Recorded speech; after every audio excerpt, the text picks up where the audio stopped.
Yo, Pooh Shiesty didn't rise up in rap in isolation. The man came from a world shaped by street loyalty, incarceration, and real consequences. This is how one moment tied to 4KT pushed that history back into the spotlight and put Shiesty under scrutiny again. Now, the transition from a federal cell to USP Canaan to the residential reentry program in Dallas, that's not a sudden restoration of liberty. It's a technical recalibration. On October 6, 2025, Lontrell Williams Jr. walked out of the gates after serving roughly 3 years of his 63-month sentence. Known as Pooh Shiesty, his early exit resulted from earned good time credits and First Step Act eligibility. Now, he moved from high security isolation to the custody of RRM Dallas. Now, in this phase, freedom is measured in proximity and check-ins. Now, he's currently an inmate in a different environment, navigating the final stretch of his sentence that officially concludes on April 11, 2026. The return of Pooh to digital visibility actually began while he was still physically confined. In early 2024, fragments of video calls began to circulate out on social media. Now, these wasn't polished promotional clips. They was the raw output of prison tablets and authorized communication platforms. One specific broadcast became a case study in the power of silence. As Pooh sat in a poorly lit room within the federal facility, the comment section was flooded with the acronym 4KT. Now, the digital architecture of Southern hip-hop, 4KT is the identifier for Never Broke Again, the collective centered around NBA Youngboy. During that 2024 broadcast, Pooh's eyes tracked the scroll. He saw the references to the rival network and chose a path of technical dismissal. He didn't issue a verbal rebuttal or even a physical gesture. Yeah, he simply moved his focus. He treated the mention as a dead link in a live feed. And in the other setting, this would have been a minor lapse in engagement. In the ecosystem of street-aligned rap, the refusal to acknowledge a rival's brand is a deliberate act of positioning. That his dismissal carried weight because of the history behind his career. See, Pooh's national breakthrough was cemented by Back in Blood, a collaboration with Lil Durk that achieved 8x platinum status by late 2025. Now, that record forged a technical and social alliance between Memphis and Chicago. Now, throughout Pooh's incarceration, Durk remained a visible proxy. He wore Pooh's 1017 jewelry during high-profile performances and mentioned him in almost every press appearance. Now, this support was a professional investment in a partnership that defined the sound of the early 2020s. Now, the landscape that Pooh stepped back into in late 2025 was fundamentally altered.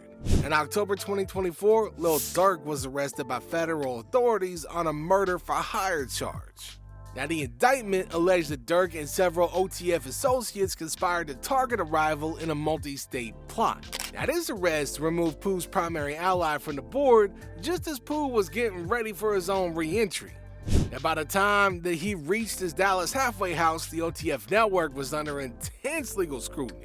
Now, this made every move, every live stream, and every interaction a subject of heightened surveillance by both the public and by the feds. The human element of this standoff appeared in the weaponization of archival media. Shortly after the 2024 live stream moment, digital pages aligned with the NBA Youngboy ecosystem began recirculating a recording from Pooh's early days in custody. The audio carried the distinct metallic compression of a prison phone system. Now, in the clip, Pooh discussed NBA Youngboy's prolific output. He noted the frequency with which Youngboy released new albums. Now, that clip was factual and unedited. See, its sudden reappearance was designed to create a narrative of inconsistency. The goal was to frame his recent silence as a shift in stance, contrasting the fan of 2022 with a rival of 2024. Now, this tension reached a peak on January 12, 2025, when rumors erupted that Pooh had been rearrested and sent back to federal prison. Now, that rumor was fueled by a technical misunderstanding in the Federal Bureau of Prisons website. See, the site listed him at RRM Dallas, a status that a lot of fans confused with as a return to lockup. Now, the reality was a lot more ordinary. See, Pooh was merely transitioning between phases of a supervised release. His label and legal team had to issue clarifications. See, they confirmed that he remained in home confinement rather than being returned to his cell. Now, this incident highlighted the fragility of his current status. On home confinement, a minor technical violation can trigger an immediate return to a secure facility. Now, further complicating his return were unverified reports circulated by media figures like Tasha K in late January 2026. Now, these claims allege that a violent contract dispute between Pooh and Gucci Mane had gone down, and they suggested that Pooh had sought a release from 1017 Records. Now, no police reports or court filings supported these claims. Industry veterans like Whack 100 openly doubted the story. Yeah, he noted the Pooh was under way too much federal oversight to risk any kind of incident like that. And from a technical standpoint, a man on a federal tether, he ain't got the mobility to engage in the kind of cinematic confrontations described by social media bloggers. Now, musically, Pooh's return has been a commercial success. His single FDO, or First Day Out, debuted at number 12 on the Billboard Hot 100 in late 2025. The track avoided flowery metaphors and focused on the technical specifics of his release and the friends that he left behind. Now, in early January 2026, he was seen in the studio with fellow Memphis artist Glorilla. That has signaled a strategic focus on his regional roots as he waits for his full release in April.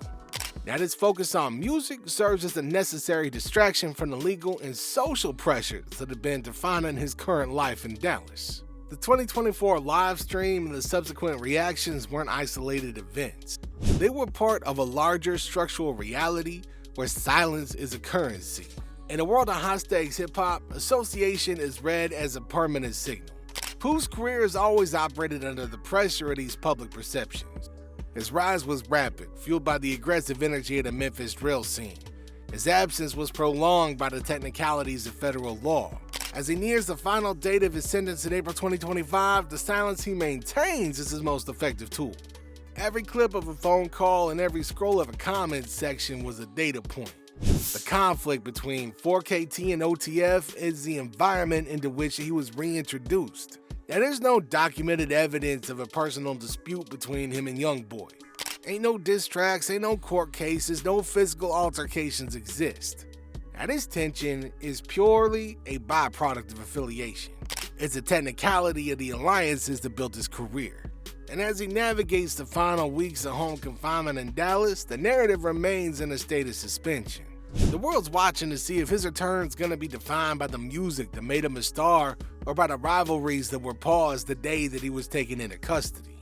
Williams logs into the federal portal daily, a technical chore that signals his continued status as a ward of the state. The man moves through Dallas with a GPS tether, avoiding the static of the street to ensure that he hits the April 11th deadline for total freedom without interruption.